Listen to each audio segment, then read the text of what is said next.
परिक्रमा गरेर फेरि पनि हामीले औपचारिक कार्यक्रम सुरु गरौँला भनेर कार्यक्रम सुरु गरेका थियौँ।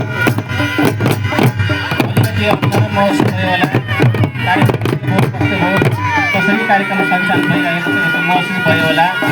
म भन्न चाहन्छु समय यो पुसको महिनाको कारणले जाडोको महिनाको कारणले गर्दा समय धेरै भइसकेको हुन्छ, तर हामीलाई धेरै समय जस्तै लाग्ने सबै विषयलाई ख्याल गर्दै गर्दा हामीले कार्यक्रमलाई सदुपयोग गर्ने कोसिस गरेका छौँ।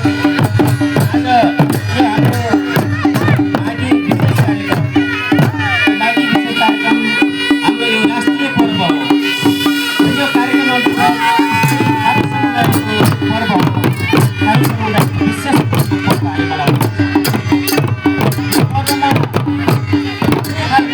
संस्कृति छ, आफ्नै खालको रीतिरिवाज छ। यहाँ धेरै अभिभावकहरू सहभागी हुनुहुन्छ, धेरै पुरुषहरू सहभागी हुनुहुन्छ। हामीले यो आदि पर्वलाई नयाँ वर्षको भन्ने गर्छौँ, हामी नयाँ वर्ष भन्ने गर्छौँ। यद्यपि समय बितिँदै क्रममा हामी फरक अवस्थामा आइपुगेका छौँ।